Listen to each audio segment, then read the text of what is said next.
This is Optimal Relationships Daily, episode 997, Inequality Vs Favoritism, by Isaac Morehouse of isaacmorehouse.com. Hello, everybody, and thanks for joining me today for another great episode of ORD.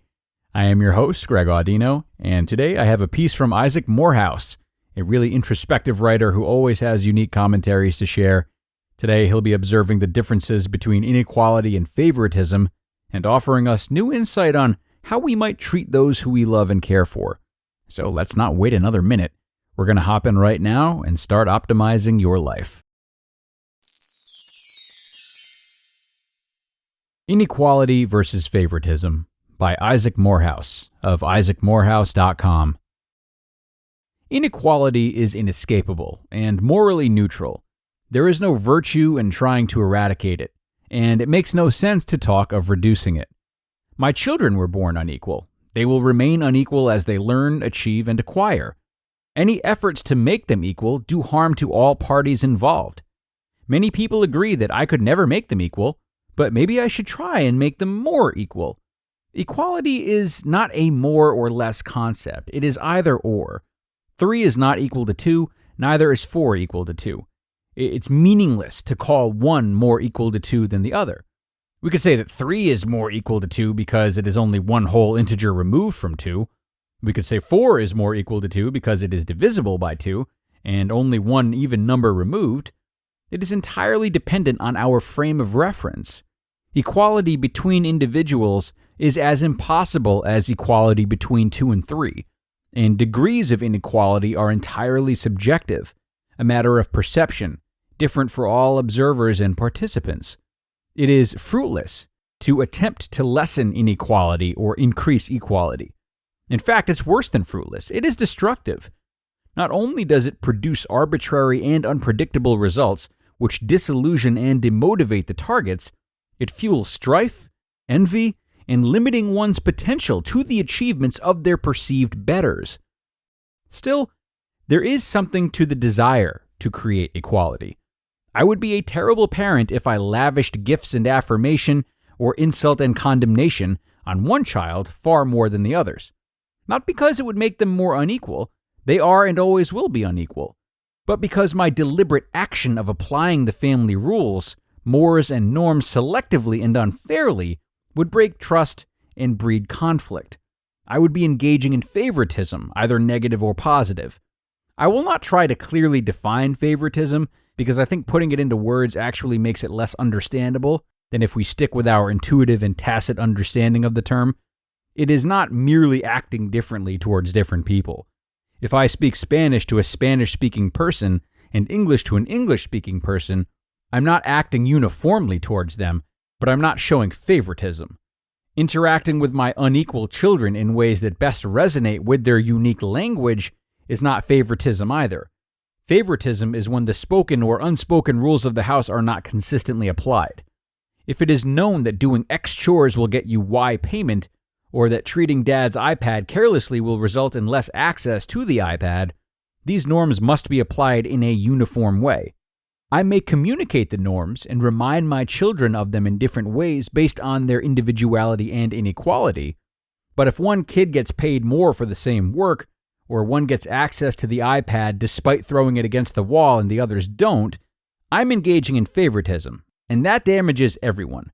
Uniform application of the family norms will result in inequality, as is inevitable with unequal children. Some will get more chores done and earn more money.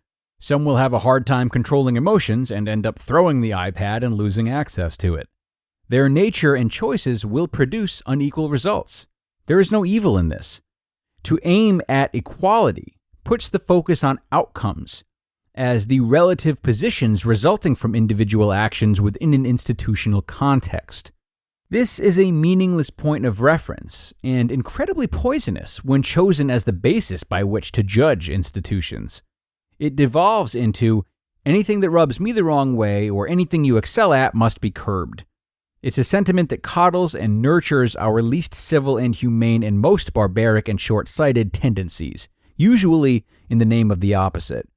It is the uniformity of treatment in relation to the understood rules and norms that matters. not the inequality that results. The attempt to make my children equal or more equal, or even treat them equally, is futile and destructive. It is enlightening and beneficial to keep an eye out for favoritism and uniform application of these rules. I have to check my tendency to selectively apply the mostly unspoken institutional arrangements of the family, and it's healthy to audit myself in this way. But the minute I make equality the goal, confusion and frustration take hold, and the rules become more, not less, arbitrary. Of course, society is not a mirror of the family, but the lessons still apply. To seek equality, or more equality, or less inequality, is an unproductive pursuit, and typically a mask for other frustrations we're trying to ameliorate where we want the moral sanction of our peers to do so. Drop it. Inequality is morally neutral and needn't be resisted or defended. Focus on reliable and fair institutions that don't systematize and reward favoritism, but make it harder and more costly.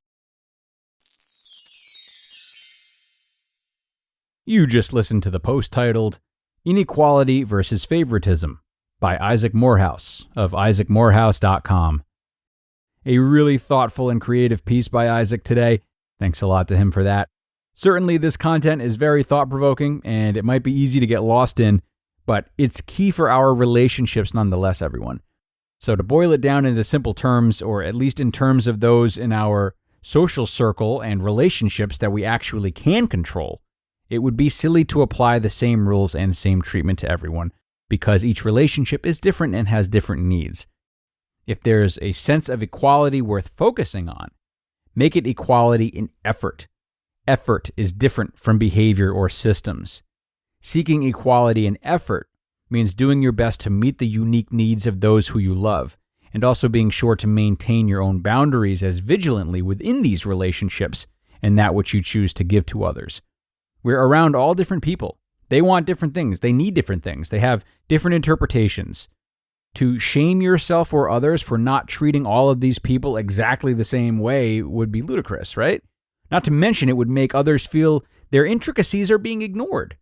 So provide equal effort and equal understanding, not equal actions. And on that note, we are going to wrap this one up. Thanks a lot again to Isaac for challenging us today. And thanks to all of you for being here and enjoying the ride. Come on back tomorrow as we start the parenting leg of the week, as we do Thursdays and Fridays. Great lessons to come for parents and non-parents too, that I promise you. So I will see you there, everyone, where your optimal life awaits.